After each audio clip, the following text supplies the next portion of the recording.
책 읽기 좋은 날 북세입니다. 루키님들은 나만의 시그니처가 있으세요? 혹시 있다면 어떤 시그니처를 갖고 계시고 혹시 없다면 지금 소개해드릴 책을 통해서 나만의 시그니처를 찾아보시길 바랍니다. 오늘 함께 할 책은요. 시그니처입니다. 자기다움을 만드는 7가지 심리 자산.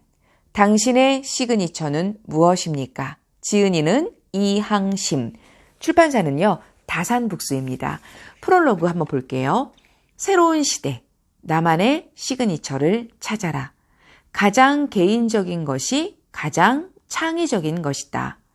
한국인 최초 아카데미 사관왕을 차지한 봉준호 감독은 평소 존경하던 마틴 스콜세지 감독의 말을 빌려 수상 소감을 전했다. 이 말에는 작품의 본질에 가장 봉준호다운 것, 자신만의 시그니처를 발현했다는 의미가 담겨 있다. 그의 영화를 다른 사람이 대체할 수 있을까? 아마 불가능할 것이다. 영화에 드러난 봉준호 감독의 세계관은 그만의 고유한 정체성을 표현하고 있다. 이렇듯 누구도 대체할 수 없는 나만의 정체성을 시그니처라고 한다. 시그니처의 사전적 의미는 자신의 이름을 적는 서명 혹은 한 사람이나 사물의 대표적인 것이다. 우리 레스토랑의 시그니처 메뉴입니다. 혹은 우리 골프장의 시그니처 홀입니다. 와 같이 말이다. 이 책에서 시그니처는 누구도 대체할 수 없는 나만의 한 끝, 즉 나를 구성하는 여러 가지 자기다움 중에 나를 가장 잘 드러낼 수 있는 대표적인 강점을 말한다. 우리 안의 보석, 시그니처를 발견하라. 보석을 훔친 도둑이 파수꾼에게 쫓기고 있었다. 도둑은 길거리에 있는 거지의 주머니에 보석을 슬쩍 넣고 도망갔다. 파수꾼을 따돌리고 다시 찾아올 심산이었다. 그런데 도둑은 도망가는 도중에 불의의 사고로 죽었다. 그러면 그 거지는 어떻게 되었을까? 거지는 자신의 주머니에 평생을 편안하게 살 수 있을 만큼 값비싼 보석이 있다는 사실을 꿈에도 모른 채 평생을 구걸하며 살다 생을 마감했다. 고대 인도에서 있었다는 이 이야기를 듣고 우리도 이 불쌍한 거지와 같지 않은지 생각해 보게 되었다.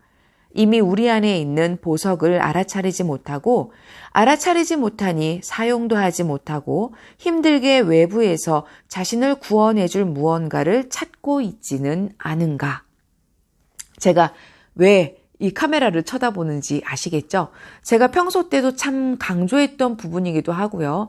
정말 루키님들 안에는요. 내 안에 잠든 거인을 깨워라 라는 책 제목도 있는 것처럼 루키님들 몸 안에는요. 보석이 있습니다. 시그니처가 있습니다. 그래서 이 시간을 통해서 나한테는 그게 뭐가 있을까?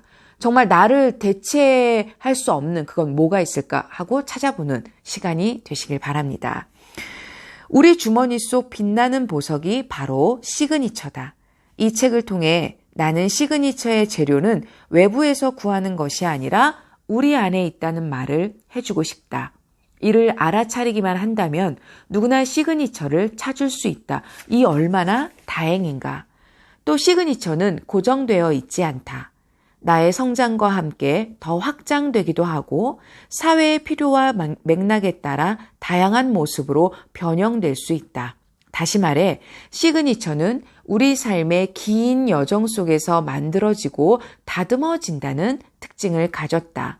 그러므로 당장 내 시그니처가 무엇인지 모른다고 해서 실망할 필요는 없다. 시그니처가 없는 것이 아니라 있는데 잘 모르고 있을 수도 있고 시그니처를 만들어가는 과정이라서 뚜렷하게 보이지 않을 수도 있다. 과정과 맥락에 중점을 두고 나만의 시그니처를 찾아가는 노력을 해야 한다. 이 책을 통해 나의 시그니처는 무엇인가 생각해보는 계기가 되었으면 한다. 또한 이를 알고 인식하는 것에 그치지 않고 자신의 일과 삶에 적용해 볼 수 있기를 바란다. 나의 삶에 적용해서 내 마음과 행동을 바꾸지 않는다면 내 안에 있는 시그니처의 씨앗은 거지의 주머니 속 보석과 같기 때문이다. 아까 인도 얘기라고 그랬죠? 인도에서 전해지는 이야기. 참 공감 가는 얘기예요. 그 거지 주머니 속에 보석이 있는데 그걸 모르고 평생 구걸하다가 하늘나라 간다라는 그런 이야기. 이 책의 구성. 앞으로 도래해야 하는 AI 시대는 궁극적으로 나에게 어떤 미래를 살고 싶은지에 대한 질문을 던진다. 이 질문에 답하기 위해 우선 미래가 어디로 향하고 있는지에 대한 이해가 필요하다. 시대 변화와 흐름을 고려하여 무엇을 어떻게 준비하는지에 따라 나의 미래는 완전히 달라질 수 있기 때문이다. 그래서 이 책을 총 4부로 구성해서 설명을 할 건데요. 자세하게 설명이 되어 있습니다. 목차 보기 전에 1부에서는 시대의 흐름 속에서 변화의 핵심은 무엇인지 명확히 짚어주고 현재 일과 관련된 개인의 갈등이 왜 커지는지 진로 심리학적 관점에서 이유와 대안을 제시한다. 2부에서는 이 급격한 시대 변화의 흐름 속에서 나만의 시그니처로 성공한 사람들의 비밀을 밝힌다. 우리 이런 얘기 좋아하죠. 다른 사람들은 시그니처를 어떻게 이용해서 성공을 했는지, 활용했는지 이런 얘기 우리 좋아합니다. 이들이 자기다운 일을 하면서 성공할 수 있었던 동력인 심리 자산 중 공통적인 7가지를 뽑아 주요 심리 이론과 함께 소개한다. 심리 자산이라는 용어가 어렵게 느껴질 수도 있지만 내적인 힘으로 이해해도 무방하다. 쉬운 말로 대체하지 않고 심리 자산이라는 학술 용어를 그대로 쓴 이유는 눈에 보이는 경제 재산만이 자산이 아니라는 메시지를 전하고 싶었기 때문이다. 보이지 않지만 모두가 갖고 있는 내적인 힘도 중요한 자산이 될 수 있다는 인식을 가졌으면 하는 바람이다. 3부에서는 시그니처를 꽃피울 수 있는 일터와 시스템에 대해 소개한다. 기존의 많은 자기계발서가 개인에게 집중해 열심히 자기를 개발하라고 외친다. 개인이 할 수 있는 부분도 있지만 개인이 아무리 열심히 노력하더라도 현실적으로 환경이나 조직 문화가 따라주지 않으면 한계가 있는 법인데 너무 개인에게만 무거운 짐을 지우는 게 아닌가 하는 생각이 들었다. 그래서 이 책은 기존의 자기계발서의 한계를 보완하고자 일터의 구성원인 개인과 리더가 함께 시그니처를 활성화하기 위해 어떤 환경을 조성해야 하는지에 대한 이야기를 담았다. 이런 부분에서는 또 조직의 장이시거나 리더이시거나 CEO시거나 이런 분들은 여기에 또 귀 기울여 보시면 좋을 것 같네요. 마지막 4부에서는 나의 시그니처를 확장하기 위한 마인드셋에 대해 이야기한다. 기술의 발달과 인공지능의 등장으로 일자리에 대한 불안감이 높아지는 시대에 기계에 대체되지 않고 나만의 인간다운 고유성을 확장하며 일할 수 있도록 수용과 통합의 AI라는 새로운 관점을 제시한다. 이렇게 구성이 친절하게 설명이 되어 있네요. 자신만의 답을 찾을 수 있기를. 진로 심리학자로서 하다 보면 일에 대해 고민하는 다양한 사람을 만나게 된다. 현재 하는 일과 일하는 방식에 대한 고민, 미래의 나의 직업이 사라지지는 않을까 하는 불안, 그 와중에 일을 잘하고 싶고 사회에 도움이 되는 일을 하고 싶은 다양한 마음들과 마주하게 된다. 그들의 이야기를 듣고 있노라면 나의 마음도 같이 넘실댄다. 함께 고민하고 답을 찾아줘야 할 것 같은 생각이 든다. 하지만 나는 우리에게 자신만의 답을 스스로 찾을 능력이 있다는 것을 알고 있다. 단지 함께 고민하고 나눌 공간과 사람이 필요할 뿐.